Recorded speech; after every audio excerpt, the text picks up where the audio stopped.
ಆಗ್ತಾ ಇದೆ. ಪ್ರಮುಖ ದೇವಾಲಯಗಳನ್ನು ಬಂದ್ ಮಾಡಲಾಗಿದೆ.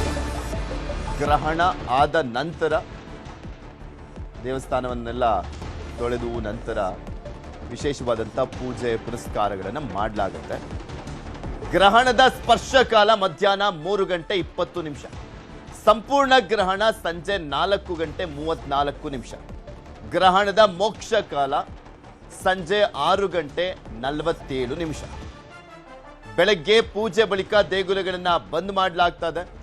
ಗ್ರಹಣ ಮೋಕ್ಷದ ಬಳಿಕ ಶುದ್ಧಿ ಕಾರ್ಯವನ್ನ ಮಾಡಲಾಗುತ್ತೆ. 6:47ಕ್ಕೆ ಗ್ರಹಣ ಮೋಕ್ಷ ಕಾಲ. ಅದಾದ ಬಳಿಕ ಶುದ್ಧಿ ಕಾರ್ಯ. ಸಂಜೆ 7 ಗಂಟೆಯಿಂದ ದೇವರ ದರ್ಶನಕ್ಕೆ ಅವಕಾಶವನ್ನ ಮಾಡಿಕೊಡ್ಲಾಗುತ್ತೆ. ಸೊ ಮಧ್ಯಾಹ್ನದಿಂದಲೇ ಸಾಕಷ್ಟು ಪ್ರಮುಖ ಪ್ರಸಿದ್ಧ ಪ್ರಖ್ಯಾತ ದೇವಸ್ಥಾನಗಳೆಲ್ಲವೂ ಕೂಡ ಬಂದ್ ಆಗ್ತಾ ಇದ್ದಾವೆ. ಯಾವೆಲ್ಲ ಪ್ರಮುಖ ದೇವಸ್ಥಾನಗಳು ಬಂದ್ ಆಗ್ತಾ ಇದ್ದಾವೆ, ಏನು ಎತ್ತ ಅನ್ನುವಂಥದ್ರ ಬಗ್ಗೆನೂ ಕೂಡ ನಿಮಗೆ ಮಾಹಿತಿಯನ್ನ ಕೊಡ್ತಾ ಹೋಗ್ತೀವಿ. ಕೇತುಗ್ರಸ್ತ ಚಂದ್ರಗ್ರಹಣ, ಸಾಕಷ್ಟು ಪ್ರಮುಖ ದೇವಾಲಯಗಳು ಇವತ್ತು ಮಧ್ಯಾಹ್ನ ನಂತರ ಬಂದ್ ಆಗ್ತವೆ. ಅದಾದ ಬಳಿಕ 7 ಗಂಟೆ ಬಳಿಕ ವಿಶೇಷ ಪೂಜೆ ಪುನಸ್ಕಾರ ಇರುತ್ತೆ. ಬೆಂಗಳೂರು ಗ್ರಾಮಾಂತರ ಘಾಟಿ ದೇಗುಲ ಬಂದಾಗಿರುತ್ತೆ. ಮೂಕಾಂಬಿಕಾ ದರ್ಶನ ಕೂಡ ಬಂದಾಗಿರುತ್ತೆ. ಚಾಮುಂಡೇಶ್ವರಿ ದೇಗುಲ ಬಂದಾಗಿರುತ್ತೆ ಮೈಸೂರಿನಲ್ಲಿ. ಕೊಪ್ಪಳದಲ್ಲಿ ಹುಲಿಗೆಮ್ಮ ದೇವಸ್ಥಾನ, ಅಲ್ಲೂ ಕೂಡ ಮಧ್ಯಾಹ್ನದ ದರ್ಶನ ಬಂದಾಗಿರುತ್ತೆ. ಅಣ್ಣಮ್ಮ ದೇಗುಲ ಬಂದ್. ಮಾದಪ್ಪನ ದರ್ಶನಕ್ಕೂ ಕೂಡ ಯಾವುದೇ ರೀತಿಯಾದಂಥ ಅಡ್ಡಿ ಇಲ್ಲ. ಮಂತ್ರಾಲಯದಲ್ಲಿ ದರ್ಶನ ಇರುತ್ತೆ. ಇದೆಲ್ಲವೂ ಕೂಡ 7 ಗಂಟೆಯ ನಂತರ. ನಾವು ಉಡುಪಿ, ದಕ್ಷಿಣ ಕನ್ನಡ ಅಲ್ಲಿರುವಂಥ ಪ್ರಸಿದ್ಧ ದೇವಾಲಯಗಳು ಧರ್ಮಸ್ಥಳ ಮತ್ತೆ ಕುಕ್ಕೆ ದೇಗುಲ, ಕೃಷ್ಣ ದೇಗುಲ ಯಾವ್ದು ಬಂದಿದೆ ಯಾವ್ದು ಬಂದಿಲ್ಲ ಅನ್ನುವಂಥದ್ದನ್ನ ಕೂಡ ತೋರಿಸ್ತಾ ಇದೀವಿ. ಕಾಡು ಮಲ್ಲೇಶ್ವರನಿಗೆ ಶಾಂತಿ ಹೋಮ ಮಾಡಲಾಗುತ್ತೆ. ಬನಶಂಕರಿಯಲ್ಲಿ ಹುಣ್ಣಿಮೆ ಪೂಜೆ ಬೆಂಗಳೂರಿನಲ್ಲಿ. ಮಂತ್ರಾಲಯದಲ್ಲಿ ದರ್ಶನ ಇರುತ್ತೆ ಸಂಜೆ 7 ಗಂಟೆಯ ಬಳಿಕ. ಗ್ರಹಣದ ಸಂದರ್ಭದಲ್ಲಿ ಪ್ರಮುಖ ದೇವಾಲಯಗಳು ಬಂದಾಗಿರ್ತಾ ಇದ್ದಾವೆ. ಸೊ ಹೀಗಾಗಿ ದರ್ಶನಕ್ಕೆ ಹೋಗುವಂಥವ್ರು ಸ್ವಲ್ಪ ನೋಡ್ಕೊಂಡು ಹೋಗಿ, ಸ್ಪೆಷಲಿ ಇವತ್ತು.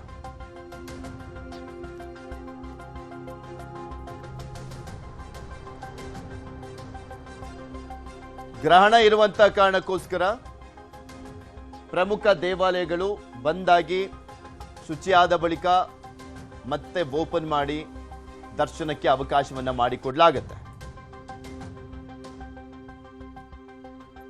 ಇದೆಲ್ಲದ್ರ ಬಗ್ಗೆನೂ ಕೂಡ ಇನ್ನಷ್ಟು ಮಾಹಿತಿಯನ್ನ ಕೊಡ್ತಾ ಹೋಗ್ತಾರೆ ನಮ್ಮ ಪ್ರತಿನಿಧಿಗಳು. ನೇರ ಸಂಪರ್ಕದಲ್ಲಿ ಜಾಯ್ನ್ ಆಗಿದ್ದಾರೆ. ಒಬ್ಬೊಬ್ಬರನ್ನೇ ಮಾತನಾಡಿಸ್ತಾ ಹೋಗ್ತೀನಿ. ಮಂಗಳೂರಿಂದ ನಮ್ಮ ಪ್ರತಿನಿಧಿ ಕಿಶನ್ ನೇರ ಸಂಪರ್ಕದಲ್ಲಿದ್ದಾರೆ. ಕಿಶನ್, ಯಾವ ದೇವಸ್ಥಾನದ ಹತ್ರ ಇದ್ದೀರಾ? ಮಂಗಳೂರು ಅಂತ ಬಂದಂತ ಸಂದರ್ಭದಲ್ಲಿ ಸಾಕಷ್ಟು ದೇವಾಲಯಗಳು, ಪ್ರಮುಖ ದೇವಾಲಯಗಳು ಇರುವಂತದ್ದು ದಕ್ಷಿಣ ಕನ್ನಡ ಜಿಲ್ಲೆಯಲ್ಲಿ. ಯಾವೆಲ್ಲ ಪ್ರಮುಖ ದೇವಸ್ಥಾನಗಳು ಬಂದ್ ಆಗ್ತಾ ಇದ್ದಾವೆ? ಯಾವ ರೀತಿಯ ವ್ಯವಸ್ಥೆಯನ್ನ ಮಾಡಲಾಗಿದೆ?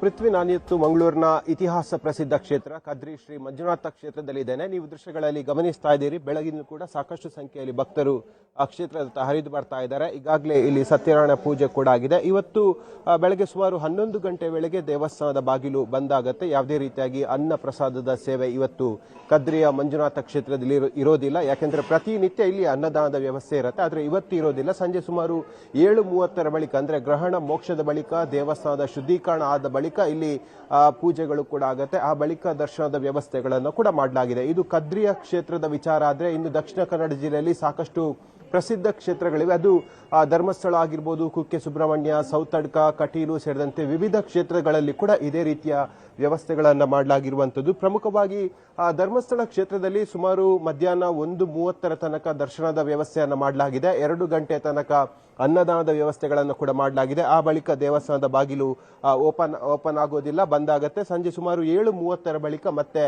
ದೇವಸ್ಥಾನದ ಬಾಗಿಲು ಓಪನ್ ಆಗುತ್ತೆ. ದರ್ಶನದ ವ್ಯವಸ್ಥೆಯನ್ನು ಮಾಡಲಾಗಿದೆ. ಆದರೆ ಕುಕ್ಕೆ ಸುಬ್ರಹ್ಮಣ್ಯದಲ್ಲಿ ಈಗ ಬೆಳಗ್ಗೆ 8:30 ವೇಳೆಗೆ ಮಹಾಪೂಜೆ ಆಗಿದೆ. 9 ಗಂಟೆಗೆ ದೇವಸ್ಥಾನದ ಬಾಗಿಲನ್ನ ಬಂದ್ ಮಾಡಿದ್ದಾರೆ. ಜೊತೆಗೆ ಯಾವುದೇ ರೀತಿಯಾಗಿ ಅನ್ನ ಪ್ರಸಾದದ ವ್ಯವಸ್ಥೆಗಳು ಕೂಡ ಇರೋದಿಲ್ಲ. ಸೌತಡ್ಕದ ವಿಚಾರಕ್ಕೆ ಬಂದರೂ ಕೂಡ ಅಷ್ಟೇ 8:15 ಹೊತ್ತಿಗೆ ಮಹಾಪೂಜೆ ಆಗಿದೆ. ಆ ಬಳಿಕ ಇಡೀ ದಿನ ಯಾವುದೇ ಅನ್ನದಾನ ವ್ಯವಸ್ಥೆ ಆಗಿರಬಹುದು, ಪೂಜೆ ಪುನಸ್ಕಾರಗಳು ನಡೆಯೋಲ್ಲ. ರಾತ್ರಿ ಸುಮಾರು 7:30 ನಂತರವಾಗಿ ಈ ರೀತಿಯ ಪೂಜೆ ಅಥವಾ ದರ್ಶನದ ವ್ಯವಸ್ಥೆಯನ್ನು ಮಾಡಲಾಗಿದೆ. ಹಾಗಾಗಿ ದಕ್ಷಿಣ ಕನ್ನಡ ಜಿಲ್ಲೆ ಅಂತ ಹೇಳಿದ್ರೆ ಸಾಕಷ್ಟು ಪುಣ್ಯ ಕ್ಷೇತ್ರಗಳು ಇರುವಂತಹ ಜಿಲ್ಲೆ. ರಾಜ್ಯದ ವಿವಿಧ ಭಾಗಗಳಿಂದ ಸಾಕಷ್ಟು ಸಂಖ್ಯೆಯಲ್ಲಿ ಭಕ್ತರು ಕೂಡ ಬರ್ತಾ ಇದ್ದಾರೆ. ಈ ನಿಟ್ಟಿನಲ್ಲಿ ಇವತ್ತಿನ ಅವಧಿ ಬದಲಾವಣೆಯನ್ನ ಗಮನಿಸಿ ಭಕ್ತರು ಸಹಕಾರವನ್ನು ಕೊಡ್ಬೇಕಂತೇಳಿ ದೇವಸ್ಥಾನದ ಆಡಳಿತ ಮಂಡಳಿ ಈಗ ಹೇಳಿರುವಂತದ್ದು. ಪೃಥ್ವಿ. ಓಕೆ ಕಿಶನ್, ನೆಕ್ಸ್ಟ್ ಮೈಸೂರಿಗೆ ಹೋಗೋಣ. ನಮ್ಮ ಮೈಸೂರಿನ ಪ್ರತಿನಿಧಿ ಆನಂದ್ ಕೂಡ ನೇರ ಸಂಪರ್ಕದಲ್ಲಿದ್ದಾರೆ. ಆನಂದ, ಚಾಮುಂಡಿ ಬೆಟ್ಟಕ್ಕೆ ಪ್ರತಿದಿನನೂ ಕೂಡ ಸಾವಿರಾರು ಸಂಖ್ಯೆಯಲ್ಲಿ ಭಕ್ತರು ಬರ್ತಾರೆ. ಇವತ್ತು ಎಷ್ಟೊತ್ತಿಗೆ ದರ್ಶನಕ್ಕೆ ಅವಕಾಶ ಇರುತ್ತೆ, ಯಾವಾಗ ಬಂದಾಗುತ್ತೆ, ಮತ್ತೆ ಓಪನ್ ಆಗುತ್ತೆ, ಏನ್ ಅಪ್ಡೇಟ್ ಸಿಗ್ತಾ ಇದೆ ಇದ್ರ ಬಗ್ಗೆ? ಪೃಥ್ವಿ, ಮೈಸೂರಿನ ಪ್ರಮುಖ ದೇವಾಲಯಗಳಲ್ಲಿ ಒಂದಾದಂತಹ ತಾಯಿ ಚಾಮುಂಡೇಶ್ವರಿ ಬೆಟ್ಟದಲ್ಲಿ ಬೆಳಗ್ಗೆಯಿಂದಲೇ ಇಂದು ಗ್ರಹಣ ಹಿನ್ನೆಲೆಯಲ್ಲಿ ಪೂಜೆ ಪುನಸ್ಕಾರಗಳು ಶುರುವಾಗಿರುವಂತದ್ದು. ಪ್ರತಿದಿನವೂ ಕೂಡ ಸಾವಿರಾರು ಸಂಖ್ಯೆಯಲ್ಲಿ ಭಕ್ತರು ಇಲ್ಲಿ ಬಂದು ದರ್ಶನವನ್ನು ಪಡೆಯುವುದು ಪ್ರತೀತಿಯಾಗಿರುವಂತದ್ದು. ಆದರೆ ಇಂದು ಸ್ವಲ್ಪ ಭಕ್ತರ ಸಂಖ್ಯೆ ಕ್ಷೀಣವಾಗಿರುವಂತದ್ದು. ಅಲ್ಲದೆ ಇಂದು ಗ್ರಹಣ ಹಿನ್ನೆಲೆಯಲ್ಲಿ ಬರುವಂತಹ ಅಂದ್ರೆ ಭಕ್ತರಿಗೆ ಮಧ್ಯಾಹ್ನ 3 ಗಂಟೆಯಿಂದ ರಾತ್ರಿ 8:15 ಗಂಟೆವರೆಗೂ ಕೂಡ ಏನು ದರ್ಶನದ ಅವಕಾಶವನ್ನು ಬಂದ್ ಮಾಡಲಾಗಿರುವಂತದ್ದು. ಗ್ರಹಣ ಸಮಯದಲ್ಲಿ ದೇವರಿಗೆ ವಿಶೇಷವಾದ ಪೂಜೆ ಪುನಸ್ಕಾರಗಳನ್ನು ಕೂಡ ಮಾಡುವಂತದ್ದು. ಅಂದ್ರೆ 3 ಗಂಟೆಯಿಂದ 8:15 ಗಂಟೆಗಳ ಕಾಲ ದರ್ಶನಕ್ಕೆ ಅವಕಾಶ ಇಲ್ಲ. ಆದರೆ ಬೆಳಿಗ್ಗೆಯಿಂದಲೂ ಕೂಡ 3 ಗಂಟೆವರೆಗೆ ಬರುವಂತಹ ಭಕ್ತರಿಗೆ ದೇವಸ್ಥಾನದಲ್ಲಿ ದರ್ಶನಕ್ಕೆ ಅವಕಾಶವನ್ನು ಮಾಡಿಕೊಟ್ಟಿರುವಂತದ್ದು. ಸದ್ಯ ನೀವು ದೃಶ್ಯದಲ್ಲಿ ಗಮನಿಸ್ತಾ ಇರಬಹುದು, ಬೆಳಗ್ಗೆಯಿಂದಲೂ ಕೂಡ ಏನು ಸಾವಿರಾರು ಸಂಖ್ಯೆಯಲ್ಲಿ ಇವತ್ತು ಗ್ರಹಣ ಹಿನ್ನೆಲೆಯಲ್ಲಿ ಭಕ್ತರು ಬಂದು ತಾಯಿ ಚಾಮುಂಡೇಶ್ವರಿಯ ದರ್ಶನವನ್ನ ಪಡಿತಾ ಇರುವಂತದ್ದು.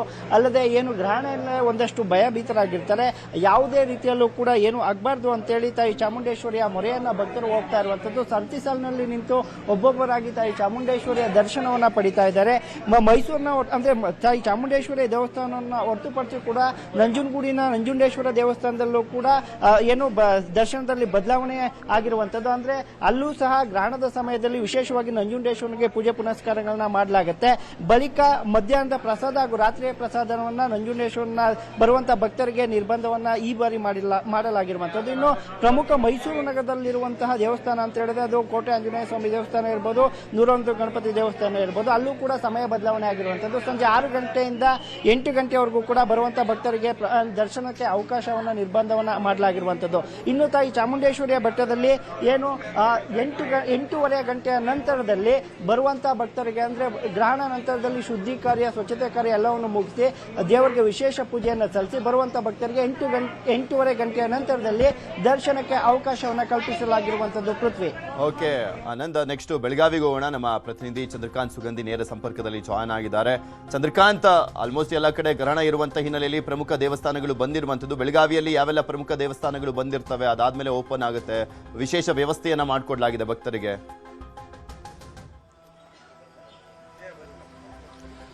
ಪೃಥ್ವಿರಾಜ್, ಬೆಳಗಾವಿಯಲ್ಲೂ ಕೂಡ ಕಪಿಲೇಶ್ವರ ದೇವಸ್ಥಾನ ಹಾಗೇನೆ ಸೌದತ್ತಿ ಯಲ್ಲಮ್ಮ ದೇವಸ್ಥಾನ ಇವತ್ತು ಬಂದಿರಲಿ. ಈಗಾಗಲೇ ಕಪಿಲೇಶ್ವರ ದೇವಸ್ಥಾನದಲ್ಲಿ ಬೆಳಗ್ಗೆಯಿಂದಲೂ ಕೂಡ ಜಲಾಭಿಷೇಕ, ಮಹಾರುದ್ರಾಭಿಷೇಕ ನಡೆಸಲಾಗಿರ್ತಕ್ಕಂಥದ್ದು. ಈಗ ಬೆಳಗ್ಗೆ 11 ಗಂಟೆಗೆ ಬಿಲ್ವಪತ್ರೆಗಳಿಂದ ಏನು ಶಿವನ ಮೂರ್ತಿಯನ್ನ ಮುಚ್ಚಿ ಇಡ್ತಾರೆ. ಸುಮಾರು ಗ್ರಹಣ ಮುಕ್ತಾಯದ ಬಳಿಕ ಮತ್ತೆ ಜಲಾಭಿಷೇಕ, ಶುದ್ಧೀಕರಣದ ಬಳಿಕ ವಿಶೇಷ ಪೂಜೆಯನ್ನ ಮಾಡಕ್ಕೆ ಎಲ್ಲ ರೀತಿಯ ಸಿದ್ಧತೆಯನ್ನ ಮಾಡಿಕೊಳ್ಳಲಾಗಿದೆ. ಬೆಳಗ್ಗೆಯಿಂದಲೂ ಕೂಡ ಅನೇಕ ಭಕ್ತರು ಕಪಿಲೇಶ್ವರ ದೇವಸ್ಥಾನಕ್ಕೆ ಭೇಟಿ ಕೊಟ್ಟು ಈ ಒಂದು ಧಾರ್ಮಿಕ ಕಾರ್ಯಕ್ರಮದಲ್ಲಿ ಭಾಗವಹಿಸಿದ್ದಾರೆ. ಪ್ರಮುಖವಾಗಿ ಇವತ್ತು ಬೆಳಗಾವಿಯಲ್ಲಿ ಹೋಳಿ ಹಬ್ಬ ಇದೆ, ಅದರ ಹೊರತಾಗಿಯೂ ಕೂಡ ದೇವಸ್ಥಾನಗಳಿಗೆ ಜನ ಬರ್ತಾರೆ. ಸುಮಾರು 11 ಗಂಟೆಗೆ ಈ ದೇವಸ್ಥಾನ ಬಂದಾಗುತ್ತೆ. ಸಂಜೆ 6 ಗಂಟೆ 48 ನಿಮಿಷಕ್ಕೆ ಗ್ರಹಣ ಮುಕ್ತಾಯದ ಬಳಿಕ ದೇವಸ್ಥಾನವನ್ನ ಏನು ಆರಂಭ ಮಾಡಲಾಗಿ. ಈ ಬಗ್ಗೆ ಮಾತಾಡಕ್ಕೆ ಇನ್ನು ದೇವಸ್ಥಾನದ ಪ್ರಧಾನ ಅರ್ಚಕರಿದ್ದಾರೆ.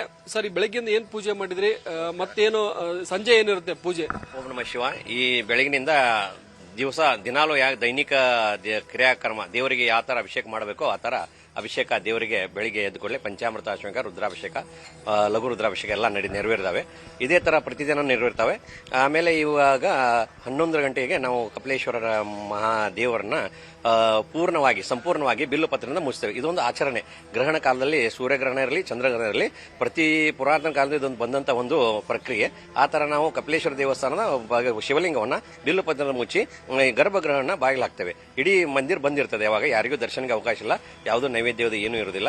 ಆಮೇಲೆ ಸಾಯಂಕಾಲ ಗ್ರಹಣದ ಮುಖ್ಯ ಕಾಲ ನಂತರ 6 ಗಂಟೆ 48 ನಿಮಿಷ ನಂತರ ದೇವಸ್ಥಾನ ಶುದ್ಧೀಕರಣಗೊಳಿಸಿ ಪುಣ್ಯವಾಚನ ಎಲ್ಲ ಮಾಡಿ ಮುಗಿದ ಮೇಲೆ 7:15 ಗಂಟೆಗೆ ಭಕ್ತರಿಗೆ ದೇವಸ್ಥಾನ ಮಂದಿರ ದರ್ಶನಕ್ಕೆ ತೆರಲಾಗ್ತದೆ. ಓಕೆ ಗುರುಜಿ, ಈ ಚಂದ್ರಗ್ರಹಣ ದೇಶದಲ್ಲಿ ಇಲ್ಲ ಅಂತೇಳಿ ಕೆಲವರು ಹೇಳ್ತಾರೆ. ಏನಾಗಿದೆಪ್ಪ ಅಂದ್ರೆ ನಮ್ದು ಇದ್ರ ಪ್ರಕಾರ, ಶಾಸ್ತ್ರ ಪ್ರಕಾರ ಬೆಳಿಗ್ಗೆ ದಿವಸದಲ್ಲಿ ಬರುವಂತದ್ದು ಸೂರ್ಯಗ್ರಹಣ, ರಾತ್ರಿಯಲ್ಲಿ ಆಗುವಂತದ್ದು ಚಂದ್ರಗ್ರಹಣ. ಆದ ಕಾರಣ ಏನಾಗಿದೆ ಈಗ ಅಂದ್ರೆ ಸೂರ್ಯಾಸ್ತ ಆದ ಮೇಲೆ 7 ನಿಮಿಷಗಳ ಕಾಲ ಚಂದ್ರಗ್ರಹಣ ಉಂಟು. ಯಾಕಂದ್ರೆ ಇದು ಬೇರೆ ದೇಶಗಳಿಗೆಲ್ಲ 3 ಗಂಟೆಗೆ ಅಂದ್ರೆ ಅಲ್ಲಿ ಎಲ್ಲ ರಾತ್ರಿ ಆಗಿರ್ತದೆ. ಆ ತರ ಈ ಒಂದು ಆಚರಣೆ ಇದೆ. ಅದಕ್ಕೆ ಏನಾಗಿದೆ ಅಂದ್ರೆ 7 ನಿಮಿಷದ ಕಾಲ ಅಂದ್ರೆ ನಮ್ಮ ಭಾರತದಲ್ಲಿ ಏನಾಗ್ತದೆ, ಇದು ಬೇರೆ ದೇಶದಲ್ಲಿ ಕಾಣೋದು 3 ಗಂಟೆಗೆ ಮಧ್ಯಾಹ್ನ ಕಾಣ್ತದೆ, ಅಂದ್ರೆ ಅವಾಗೆಲ್ಲ ಅಲ್ಲಿ ಅವರಿಗೆ ರಾತ್ರಿ ಆಗ್ತದೆ. ಬಟ್ ಆ ತರ ಇಲ್ಲಿ ಏನಿದೆ, ನಮ್ಮ ನಿರ್ಣಯ ಸಿಂಧು ಪುಸ್ತಕ ಪ್ರಕಾರ ಈ ಬೆಳಿಗ್ಗೆಯಿಂದ ದಿವಸದಲ್ಲಿ ಬಂದಂತ ಚಂದ್ರಗ್ರಹಣ ಪಾಲನೆ ಇಲ್ಲ. ನಿಜವಾಗಿ ಹೇಳ್ಬೇಕಂದ್ರೆ ಈ ಆಚರಣೆಗಳು ಬಂದಿದ್ದರಿಂದ ನಾವು ಆಚರಣೆ ಮಾಡಲೇಬೇಕಾಗಿದೆ. ಆ ತರ ನಾವು ಆಚರಣೆ ಮಾಡ್ತೀವಿ. ಆಮೇಲೆ ಯಾರು ಹೆದರುವ ಅವಶ್ಯಕತೆ ಇಲ್ಲ. ಯಾಕಪ್ಪ ಅಂದ್ರೆ 7 ನಿಮಿಷದ ಕಾಲ ಇದೆ, ಮೋಕ್ಷ ಕಾಲ. ಅಷ್ಟರಲ್ಲಿ ಹೋಗಿ ಸ್ನಾನ ಮಾಡಿ ಬರ್ಕೊಳ್ಳೋ ಮುಗಿದೋಗಿರ್ತದೆ. ಯಾರು ಅಂಜಬೇಕಾಗಿಲ್ಲ. ಯಾರ್ಯಾರು ಏನೇ ತೊಂದರೆ ಇದ್ರು, ಏನೇ ಹೇಳಿದ್ರು ಸರ್. ಚಂದ್ರಕಾಂತ್ ಹಾಗೆ ಸಂಪರ್ಕದಲ್ಲಿರಿ. ನೆಕ್ಸ್ಟ್ ಬೆಂಗಳೂರಿಗೆ ಹೋಗೋಣ. ಬೆಂಗಳೂರಿಂದ ನಮ್ಮ ಪ್ರತಿನಿಧಿ ಪ್ರಗತಿ ನೇರ ಸಂಪರ್ಕದಲ್ಲಿ ಜಾಯ್ನ್ ಆಗಿದ್ದಾರೆ. ಪ್ರಗತಿ, ಬೆಂಗಳೂರಿನಲ್ಲೂ ಕೂಡ ಸಾಕಷ್ಟು ಪ್ರಮುಖ ಪ್ರಖ್ಯಾತ ದೇವಸ್ಥಾನಗಳಿದಾವೆ. ಗ್ರಹಣದ ಸಂದರ್ಭದಲ್ಲಿ ಯಾವೆಲ್ಲ ದೇವಸ್ಥಾನಗಳು ಬಂದಾಗ್ತಾ ಇದಾವೆ, ಅಲ್ಲಿ ವಿಶೇಷ ವ್ಯವಸ್ಥೆಯನ್ನು ಮಾಡಲಾಗಿದೆ.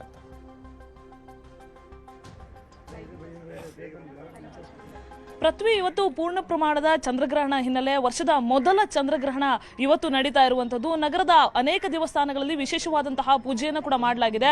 ಪ್ರಸಿದ್ಧ ಐತಿಹಾಸಿಕ ದೇವಸ್ಥಾನ ಆಗಿರುವಂತಹ ಗವಿಗಂಗಾಧರೇಶ್ವರನ ಸನ್ನಿಧಿಯಲ್ಲೂ ಕೂಡ ಬೆಳಗ್ಗೆ 6 ಗಂಟೆಯಿಂದಲೂ ಕೂಡ ವಿಶೇಷವಾದಂತಹ ಪೂಜೆ ನಡೀತಾ ಇರುವಂತದ್ದು. ಸೊ ಇಲ್ಲಿ ಬಂದಂತಹ ಭಕ್ತಾದಿಗಳೆಲ್ಲರೂ ಕೂಡ ದೇವರ ದರ್ಶನವನ್ನ ಪಡೆದುಕೊಂಡು ಈಗಾಗಲೇ ಹೋಗಿರುವಂತದ್ದು. ಜೊತೆಗೆ ನೀವು ಗಮನಿಸ್ತಾ ಇದ್ರೆ ಬೆಳಗ್ಗೆ 9 ಗಂಟೆಗೆ ಸರಿಯಾಗಿ ದೇವಸ್ಥಾನವನ್ನ ಕ್ಲೋಸ್ ಮಾಡಲಾಗಿದೆ. ಸೊ ಗ್ರಹಣ ಆಗುವಂತಹ ಸಂದರ್ಭದಲ್ಲೂ ಕೂಡ ದೇವರನ್ನ ದರ್ಬೆಯಿಂದ ಬಂಧಿಸಲಾಗುತ್ತೆ. ಸೊ ವಿಶೇಷವಾದಂತಹ ಪೂಜೆ ಕೂಡ ನಡೀತಾ ಇರುತ್ತೆ. ಭಕ್ತಾದಿಗಳು ಏನ್ ಮಾಡಬೇಕು ಈ ಸಂದರ್ಭದಲ್ಲಿ ಅನ್ನೋದನ್ನ ತಿಳಿಸ್ಕೊಡೋದಕ್ಕೆ ನಮ್ಮ ಜೊತೆಗೆ ಗವಿಗಂಗಾಧರೇಶ್ವರ ದೇವಸ್ಥಾನದ ಪ್ರಧಾನ ಅರ್ಚಕರಾಗಿರುವಂತಹ ಸೋಮಸುಂದರ ದೀಕ್ಷಿತರಿದ್ದಾರೆ. ಗುರುಗಳೇ ನಮಸ್ತೆ. ಈ ಗ್ರಹಣ ಆಗುವಂತಹ ಸಂದರ್ಭದಲ್ಲಿ ಭಕ್ತಾದಿಗಳು ಏನನ್ನ ಅನುಸರಿಸಬೇಕು? ಈಗ ಗ್ರಹಣ ಅನ್ನೋದೊಂದು ವಿಶೇಷವಾದ ಸಂದರ್ಭ. ಈ ಗ್ರಹಣ ಕಾಲದಲ್ಲಿ ನಾವು ಮಧ್ಯಾಹ್ನ 3 ಗಂಟೆಯಿಂದ 7:30ವರೆಗೂ ಏನು ಗ್ರಹಣ ಕಾಲ ನಡೆಯುತ್ತೆ, ಆ ಟೈಮ್ನಲ್ಲಿ ನಾವು ಮನೆಗಳನ್ನೆಲ್ಲ ಬಂದ ಮಾಡ್ತೀವಿ. ಮನೆಯಲ್ಲೆಲ್ಲ ದರ್ಬೆಗಳನ್ನು ಹಾಕ್ತೀವಿ. ಊಟ ಮಾಡೋ ತಿಂಡಿ ತೀರ್ಥಗಳ ಮೇಲೆಲ್ಲ ಒಂದೊಂದು ದರ್ಬೆಗಳನ್ನು ಇಡ್ತೀವಿ. ನಿನ್ನೆ ಮಾಡಿದ ತಿಂಡಿ ತೀರ್ಥಗಳನ್ನು ಇವತ್ತು ನಾವು ಗ್ರಹಣ ಕಾಲದಲ್ಲಿ ತಿನ್ನಬಾರ್ದು, ಮಾರನೇ ದಿನವೂ ತಿನ್ನಬಾರ್ದು, ನೂತನವಾಗಿ ಮಾಡ್ಕೊಂಡು ತಿನ್ನಬೇಕು. ಆದರೆ ಆ ಗ್ರಹಣ ಕಾಲದಲ್ಲಿ ದೇಹವನ್ನು ಉಪವಾಸವಿಟ್ಟು ದೇಹವನ್ನು ಶುದ್ಧಿ ಮಾಡಿ ಸ್ನಾನವನ್ನು ಮಾಡಿ ಆ ಗ್ರಹಣ ಕಾಲ ಅನಂತರ ಮೋಕ್ಷಾನಂತರ ಮತ್ತೊಮ್ಮೆ ಸ್ನಾನ ಮಾಡಿ ದೇವ್ರ ಮುಂದೆ ದೀಪವನ್ನು ಹಚ್ಚಿ ಆ ಸ್ವಾಮಿಯನ್ನು ಪ್ರಾರ್ಥನೆ ಮಾಡ್ಕೊಳ್ಳೋದ್ರಿಂದ ನಮ್ಮದು ವಂಶ ಪಾರಂಪರ್ಯವಾಗಿ ಎಲ್ಲರೂ ಕ್ಷೇಮವಾಗಿರ್ತಾರೆ, ಎಲ್ಲರಿಗೂ ಅನುಕೂಲ ಸಿಗುತ್ತೆ. ಆ ಗ್ರಹಣ ಕಾಲದಲ್ಲಿ ಏನೇನೋ ನಾವು ಅದು ಇದು ಮಾಡ್ತಾಯಿದ್ರೆ ಅದೇ ನಮಗೆ ರಿಫ್ಲೆಕ್ಟ್ ಆಗುತ್ತೆ ಹೊರತು ಆ ಸ್ವಾಮಿಯನ್ನು ಏನು ನಾವು ಭಕ್ತಿಯಿಂದ ಭಾವನೆಯಿಂದ ಸ್ವಾಮಿಯನ್ನು ಪ್ರಾರ್ಥನೆ ಮಾಡ್ತೀವಿ, ಅದರ ಪ್ರಾರ್ಥನೆಯಿಂದ ನಮಗೆಲ್ಲ ಒಳಿತಾ ಆಗುತ್ತೆ. ನಾಳೆ ಯಾವ ರೀತಿಯಾದಂತಹ ವಿಶೇಷ ಪೂಜೆ ದೇವಸ್ಥಾನದಲ್ಲಿ ಇರುತ್ತೆ? ಸ್ವಾಮಿಗೆ ಬೆಳಗ್ಗೆ ನಾವು 6 ಗಂಟೆಗೆ ದೇವಸ್ಥಾನ ಬಗೆದು ಪುಣ್ಯಾಹ ಮಾಡಿ ದೇವಸ್ಥಾನವೆಲ್ಲ ಶುದ್ಧಿ ಮಾಡಿ ತದನಂತರ ಸ್ವಾಮಿಯನ್ನು ಶುದ್ಧಿ ಮಾಡಿಸಿ ಆದಿತ್ಯಾದಿ ನವಗ್ರಹ ಹೋಮವನ್ನು ಮಾಡಿ ಹೋಮದ ನಂತರ ಸ್ವಾಮಿಗೆ ವಿಶೇಷವಾದ ಅಭಿಷೇಕ ಅಲಂಕಾರ ಮಹಾನೈವೇದ್ಯ, ಯಾಕೆಂದರೆ ಇವತ್ತು ಬರೀ ಕ್ಷೀರ ನೈವೇದ್ಯವನ್ನು ಮಾಡಿರ್ತೀವಿ. ನಾಳೆ ಮಹಾನೈವೇದ್ಯ ಮಾಡಿ ಸ್ವಾಮಿಗೆ ಎಲ್ಲ ಭಕ್ತರಿಗೂ 1 ಗಂಟೆವರೆಗೂ ದರ್ಶನದ ವ್ಯವಸ್ಥೆಯನ್ನು ಮಾಡಿರ್ತೀವಿ. ಇದಿಷ್ಟು ಸೋಮಸುಂದರ ದೀಕ್ಷಿತರು ಹೇಳ್ತಾ ಇರುವಂತಹ ಮಾತು. ಅಂದ್ರೆ ಬೆಳಗ್ಗೆ ಕೂಡ ವಿಶೇಷವಾದಂತಹ ಪೂಜೆ ಇರುತ್ತೆ, ಭಕ್ತಾದಿಗಳಿಗೆ ದರ್ಶನಕ್ಕೆ ಅವಕಾಶ ಇರುತ್ತೆ ಅನ್ನುವಂತಹ ಮಾತನ್ನ ಪ್ರಧಾನ ಅರ್ಚಕರು ಹೇಳ್ತಾ ಇರುವಂತದ್ದು. ಪೃಥ್ವಿ, ಓಕೆ, ಥ್ಯಾಂಕ್ ಯು ಪ್ರಗತಿ. ಚಂದ್ರಕಾಂತ್, ಆನಂದ್ ಹಾಗೆ ಕಿಶನ್, ನಿಮ್ಮೆಲ್ಲ ಮಾಹಿತಿಗಾಗಿ ಮತ್ತಷ್ಟು ಸುದ್ದಿಗಳನ್ನ ನಿಮ್ಮ ಮುಂದೆ ಇಡ್ತಾ ಹೋಗ್ತೀನಿ. ಆದ್ರೆ ಅದಕ್ಕೂ ಮುಂಚೆ ಒಂದು ಸ್ಮಾಲ್ ಬ್ರೇಕ್.